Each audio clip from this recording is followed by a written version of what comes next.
Hello, welcome back to TubeTalk, and thank you, Doug. We've got a new interviewer. We've got Doug Bosma helping us out today. Thanks, Doug. Yeah, fine. First time? Yeah. Let's see how you go. We'll judge you. Okay, so last week we had 2 streak wins. 2 stake wins. Stake wins, sorry.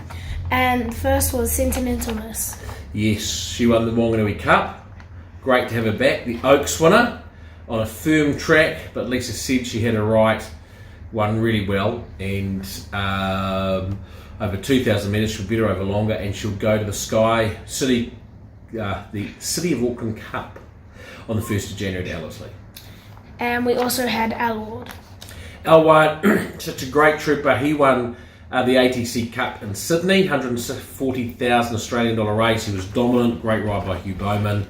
He's flying, he's in great form. He's getting up to over $650,000 in prize money now, and he will go next to the Summer Cup on Boxing Day with $160,000 in Group 3 over 2,000 metres and be very competitive again. Okay, so this week's winners at Meadowbanner Race on Friday. On race 2 we have Thread the Needle. Yes, we also, race 1 we have Ready to Roar, but she's very unlikely to run. She's barrier 17, fresh up, so she will be almost certainly scratched. And race 2, yes, Thread the Needle. Really good run for 4th last start, Doug. Going really well. Unfortunately, it's barrier 15. I think if she'd drawn a barrier, she'd be an excellent winning chance. Unless there's a whole bunch of scratchings, she'll be scratched and reserved, and she'll run probably the following week. But if she does run, she's ready to win. Just the draw is the bugger. And the race 3 we had Eridani. We do have Eridani in race 3, and she's got quite a nice bit of barrier this week. Taiki and Gita claiming 2 kilos. She'll bounce and put herself handy.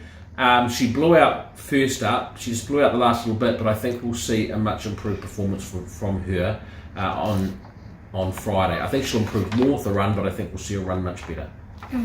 Also on Friday at Riccarton, for race 3 we have Aristotle. That was you nearly got it. It was Should good. I reset? No, Aristotle. So he's works like Tarzan. He's racing like Jane. He works really well, but race day he's been a bit disappointing apart from the odd good run. Kozi Asano on stepping up in distance, good barrier draw. Would really like to see him put his hand up. If he can't put his hand up, we'll step him up over a little bit more ground, but he's only got a couple more chances left. He's certainly working well enough to be in the finish if he decides to. Really would love to see him race like he's training. And race 9 we had Titanium Jack. Titanium Jack, interesting horse. He's got a big finish. His form looks bad, but he's got a good barrier draw 4. He loves it hard. He loves to shoot at Riccarton. We'll try and settle him a bit closer this week. He's usually out the back. We'll try and settle him a bit closer. And if he comes with the finish we know he can, he is going to be a chance. And he's run second at 70 to 1. He's won at 30 to 1 before. So don't be afraid of the odds. If it's a hard track, he's worth a few dollars each way. So at Saturday at Ellerslie this week as well, on race 7 we have Reposa Repeater. Yeah, last start winner at Counties. He won really well. He was $26 fixed odds. He's got a difficult barrier draw this week. He's got barrier 10, so we're probably going to have to go back and find some cover with him with Craig Wills on, but he's in really good form. He's racing well, and if there's good tempo on, he can finish strongly, and he's certainly a top 3 chance.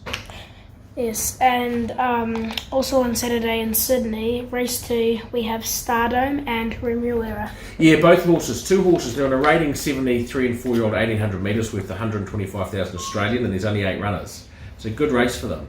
Neither of them will be in the first 4 favourites. Remuera's coming off the back of 2 wins in Queensland, and she's going better and better all the time. So she races, she's likely to be handy in the first 3, possibly even lead. And the 1,800 metres suits. So I think she's going to be double figures, and I think she's quite a nice chance. If they leave her alone in front, she can kick hard. Stardome, he had a little issue last start. He had a heart arrhythmia, which he's got over and trialled since. There should be good tempo. He'll get back in the field and relax. and if he races up to his best form, he will run well and run far better than his odds will suggest. So tempo related for him, but great to have them both in the race. They're both knockout chances. And finally, on Sunday at Waipukurau, race 7, we have Love Potion. Yeah, she's a horse that's going better and better every start. Up to a mile, Chris Johnson on board, bad barrier draw, 11 of 12. She's going to have to get back in the field, but I think if she relaxes and get covers, I think she will finish off really well. And I do like her chances. I think she's a top 3 chance. It's one of those weeks, Doug, where we've got a few horses running and none of them are going to probably be under $10. They're probably all going to be paying $10 or more. It's just one of those weeks. Mm-hmm. But there's a few chances in there that they could lob up and pay good money. Yeah, now it's time for Bit of the Week. Alison. Race 8, we have Star Karen. Yeah, so race 8, she's our Bit of the Week. Race 8. She was a very good 3-year-old. She placed in the Oaks. She's got, I think, the lightest weight in the race. She had 2 runs back for 2 seconds. She's got a nice barrier draw. It just looks an ideal race for her to bounce back to form. I think she's about $3.10, $3.20 fixed odds, something like that. But ideal race for her to bounce back to form, and I think she's a really, really good bet. So Star Karen is our Bit of the Week. Okay, and that concludes our TubeTalk for December the 5th. Thank you, Doug, and we'll see everyone next week. Bye. Bye. From in second position is Speedy Jacks. I hope this rider in front knows there's another lap to go. In third position is What Are These at the inside and Sadler's Rock on the outer. I think he's misjudged this rider. As he get past the winning post of a lap to go, he has. He's miscounted the rounds, Rafi Fadau. And locally sourced, you haven't won, son. In second spot is Speedy Jacks. What Are These are his third. Followed around then by Sadler's Rock.